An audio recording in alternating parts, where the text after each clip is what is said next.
with trash, food in the refrigerator, rotten food in the refrigerator because she had cut the electricity off. There was a $6,350 cleanup bill. It required 4 dumpsters to clean up the trash that was left in the house. So when I total everything that you've given me, I get a total amount of $24.69. Court does call the case of NKSK Properties LLC versus Ashley Peters. Good morning, Your Honor. My name is Noel Saul, appearing on behalf of the plaintiff, NKSK Properties. All right. Ashley Peterson, Brian Riggs, Asia Funderburg. They were not present. Would you like to take a default, sir? Yes, Your Honor, I would. All right. Raise your right hand. I have a little problem with my. Okay, that's as good as it gets. That's as good as it gets. All right, sir. You solemnly swear or affirm testimony you're about to give will be the truth, whole truth, nothing but the truth to help you God. I do. All right, go ahead, sir. Your Honor, rent is due and owing in this matter for March of $1,000, April and May at $3,000 each. That's $7,000. There's a water bill in the amount of $1,119.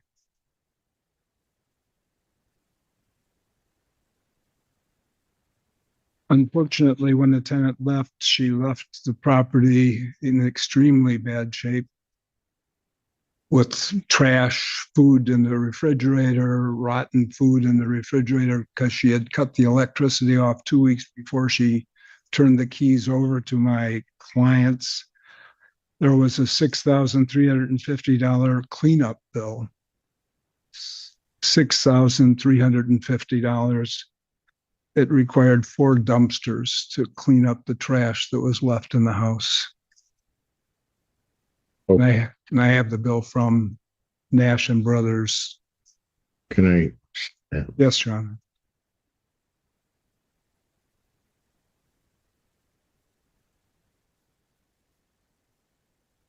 In addition to the trash that was left, there was damage, significant damage to the property in terms of broken windows in front, damaged holes in the drywall.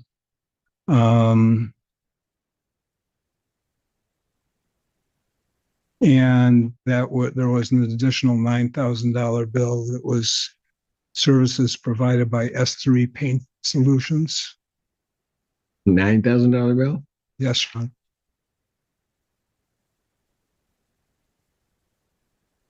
All of this work was done or needs to be done? All of it was done, Your Honor. It was completed, I think, 2 days ago. How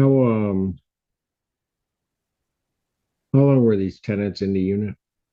They moved in August of 25, Your Honor.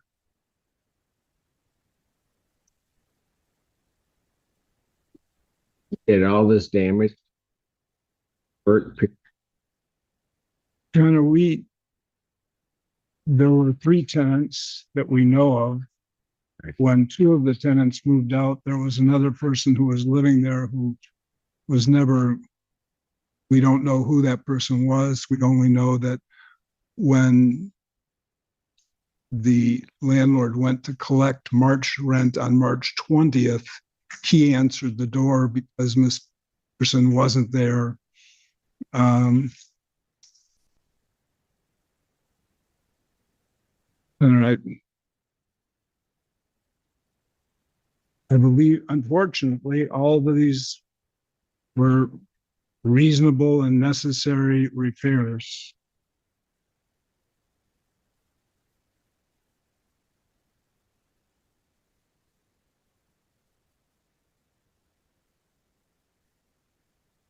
Okay. These were the first tenants in this property that had been,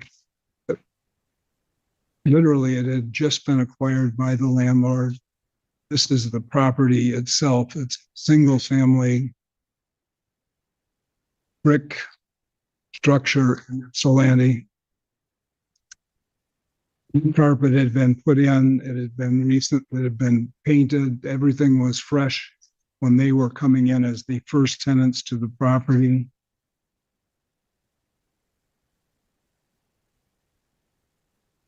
And I have miscellaneous photos of the state of the property when they were able to get possession.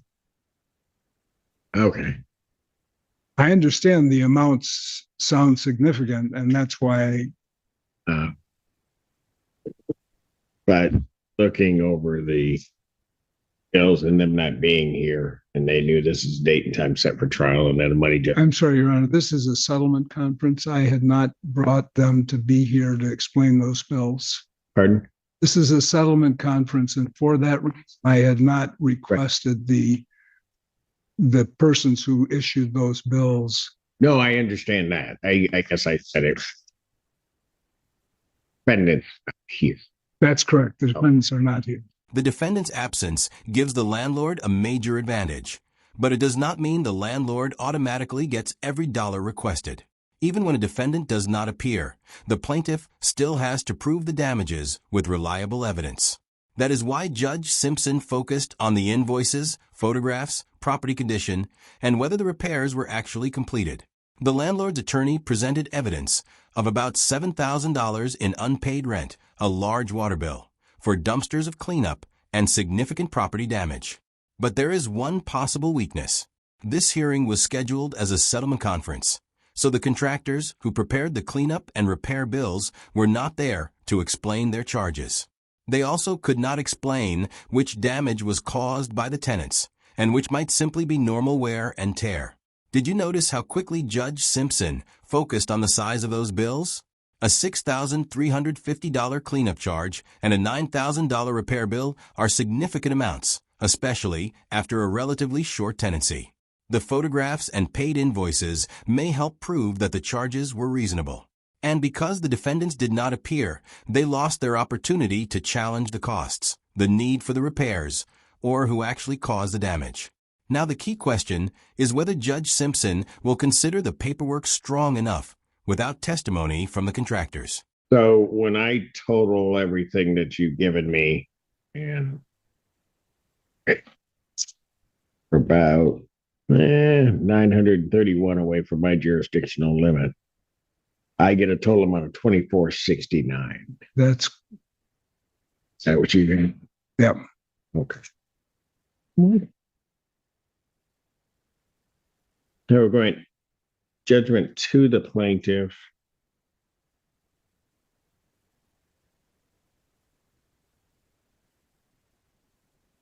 Do you have who showed up? That was Ashley Peterson, Your Honor. I think Ashley was the only one that showed up. She was the only one who appeared. That's correct. All right. Judgment to the plaintiff for possession. Said that's necessary, but I have your cost in this case, counsel. I have 130 filing. I have 94.35, $75 attorney fee. It's going to be 35, 9, 12. I have 209.35 in cost. So I will grant a judgment to the plaintiff for $24,069 plus $209.35 in cost, whatever that total out to be. That'll be the redemption amount, as well as a money judgment in that amount, as to defendant one only. Right. Defendants 2 and 3 were served by attachment, so I can't issue a money judgment. So the money judgment will apply as defendant 1 with a writ to issue in 10 days, should that be necessary. Right. Thank. Do I need to present an order to the court on this? Yes, I need a judgment. Okay. All right. Thank you. Do I dare call this one? I will. Pierce Lake. Village Association versus, well, it's listed as tenant, but Good morning, Your Honor. good morning. Morning, Honor. Nick Butchers on behalf of our plaintiff, Pierce Lake. All right. Travis Gagnon on behalf of the James E. Heaton Trust and tenant. All right. And where are we on this? Good news, Your Honor. We Woohoo! No, sorry, that was just visceral. for the last week and a half, we've been working on terms of the settlement agreement. We've finalized those terms as attorneys today. We just need to circulate them to our clients. They've pretty much agreed to all the terms, just some legalese. So we're What is the So, well, I passed with the agreement. There's going to be some consideration between owner and association for any past claims. We will be finding pathways forward to try to ensure that help and accommodation are given to the tenant to provide a good environment for everyone who's living there. If that is not too big. I don't know what that meant. trying to get them evaluated. Got it. Okay, so I got the sense, and initially upon filing, but I had a feeling that there are mental health issues regarding the tenant. Yes, he. But if I'm correct, he's still in custody as of today with the city or the state or some. Your Honor, do you mind? Could we approach? Yes. Yeah.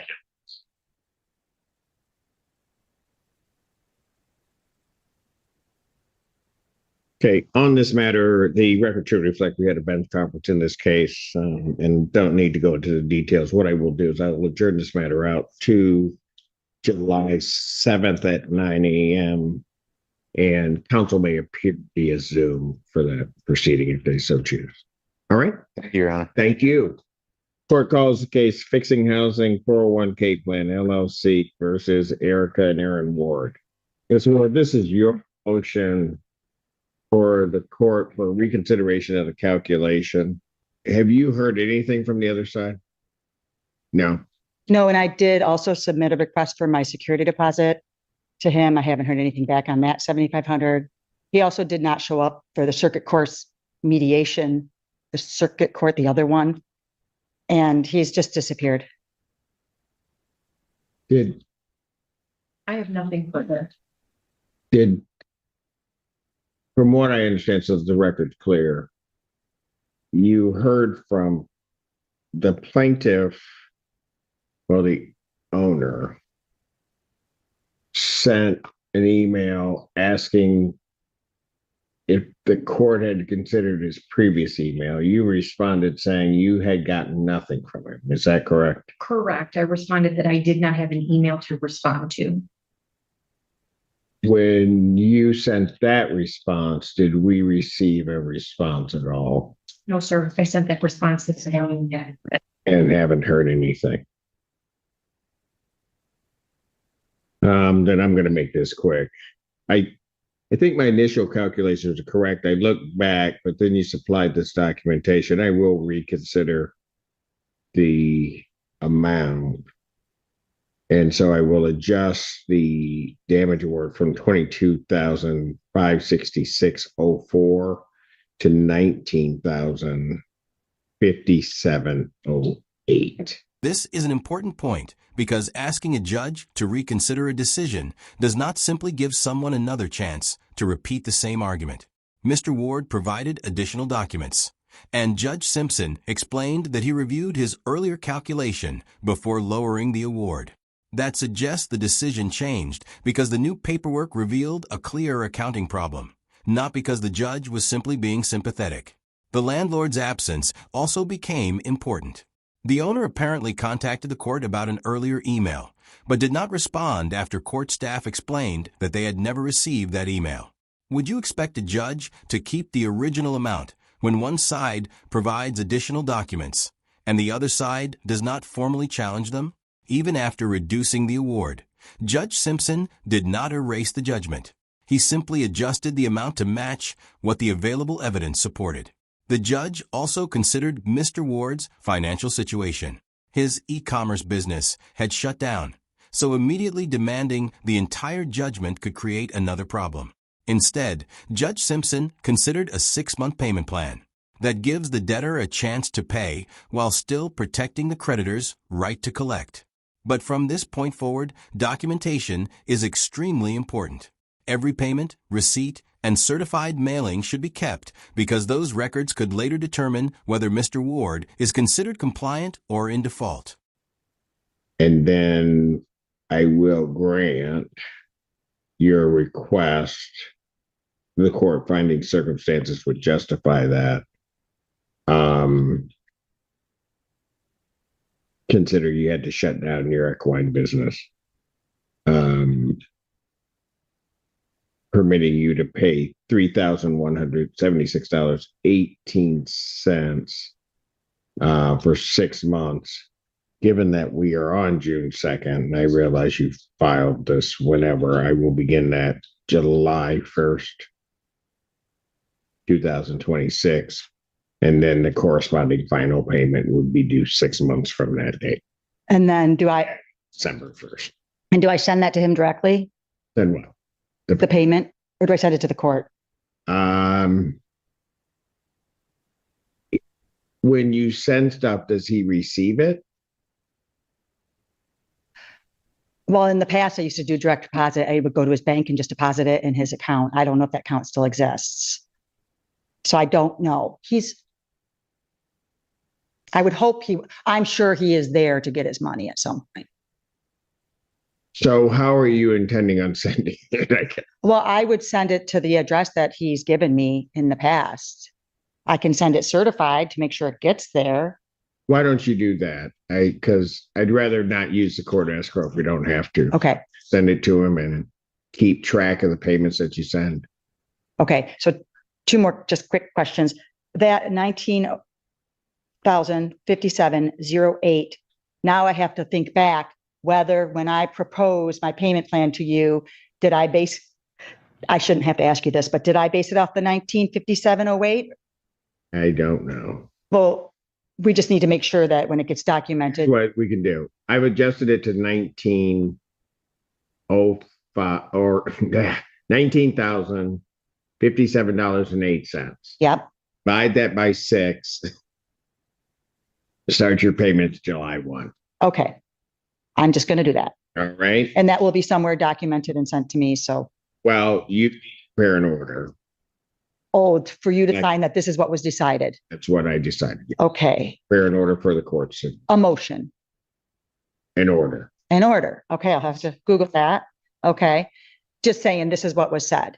Okay. And the last question, But the court is ordered. Yes. there's nothing you can do about my $7,500 that I'm never going to see from him. Because Security. yeah, you just had that whole conversation. I was like, wait a minute, what about my security deposit? What? You were trying to get theirs for them. I wasn't doing anything but my job, but You can't do anything. security, I can't. You can raise a claim for the security. With you. Okay. Certainly will come back here.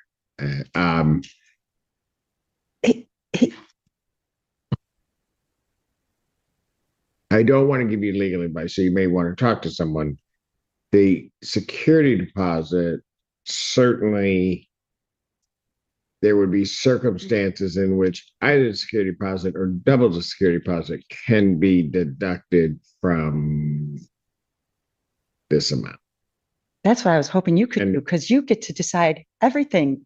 What? You told them the one time that you could file the eviction based on law, but the retribution was up to you. What? I remember you saying that. Yeah. You did say all that. So technically you could. Why are you? Thank you. On with her?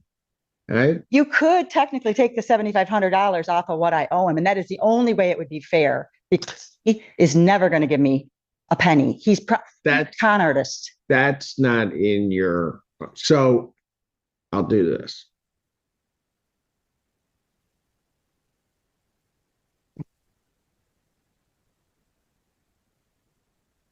In your order, indicate that the court will give a credit for the security deposit not returned against this amount. Perfect. So what you're going to do is you're going to take the 19,000, deduct the security, then divide 6 payments. Okay. Thank you so much.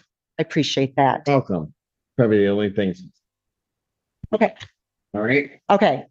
Folks, I'm going to take now, I was going to be 10 minutes, but Ms. Ward took up part of my time. So 15 minutes, just give me 15 minutes and I'll come back Thank you. and I'll figure out who I'm hearing next. All right, folks. Oh, don't look down. Huh? Oh, I'm sorry. I thought I heard his feelings. I didn't mean to do that. Court is stayed in recess. You can remain, sir.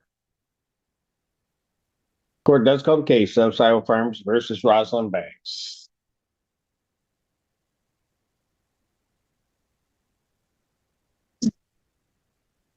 Good afternoon, Your Honor. Rachel Dornbush, Callis Law, P78301 on behalf of the plaintiff. Ms. Banks, you want to state your name for me? Rosalind L. Banks. All right. Had the pleasure of talking to both parties in this case. There is a resolution of the claim that Ms. Banks will be paying the South Farm $600 even. All right. When can that be paid? You know? It is. Okay. All right. So let me do this. I'm going to, you'll be paying by check, right? Or are you gonna, okay. So what's my 2 weeks? Oh,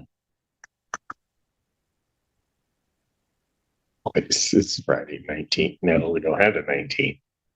We have the 12th. Okay.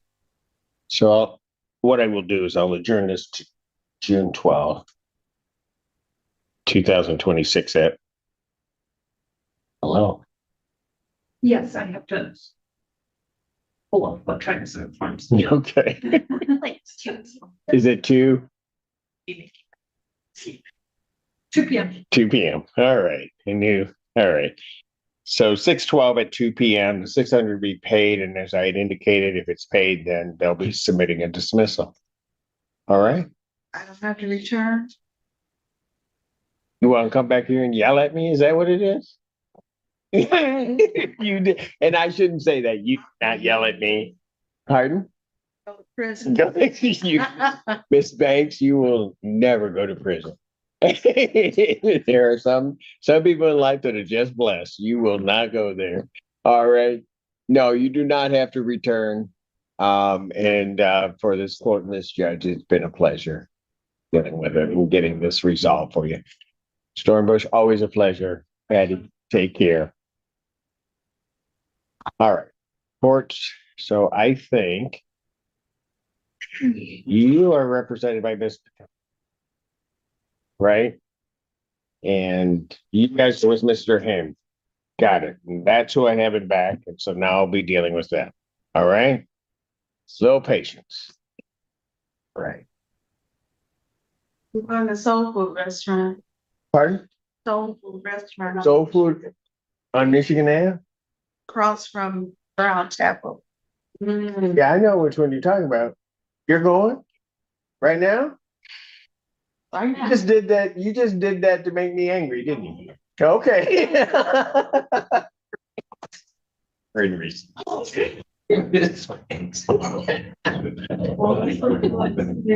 right. This docket shows that housing court is about much more than simply deciding who owes money.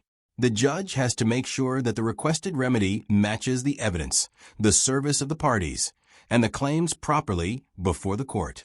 In the Nix Properties case, Judge Simpson reviewed evidence involving unpaid rent, cleanup costs, utilities, and property damage. He then awarded possession and monetary relief.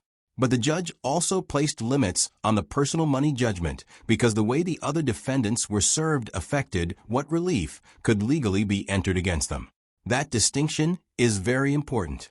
A defendant's absence can lead to a default, but the type of service can still limit what the court is allowed to award. The later cases show another side of Judge Simpson's approach. In one dispute, the parties were working toward a settlement involving accommodations and possible mental health concerns. Instead of forcing an immediate ruling, The judge allowed the settlement process to continue. In the Ward matter, new documents showed that the original damage calculation needed to be reduced. Judge Simpson also allowed installment payments. When the security deposit issue came up, the judge was careful not to become Mr. Ward's attorney. However, he still allowed the proposed order to give credit for the deposit that had not been returned. And did Mr. Ward nearly hurt his own position by accusing the landlord of being a con artist? Frustration is understandable, but in court, accusations alone are not enough. Evidence, documents, and properly presented claims are what create enforceable relief. Finally, another case ended with a clear $600 settlement and dismissal once the payment was made. The overall lesson is simple. Show up, keep your documents, prove every amount you claim, keep records of every payment, and use the correct legal procedure. If you found this courtroom breakdown interesting, hit the like button, share your thoughts in the comments, and subscribe for more courtroom analysis.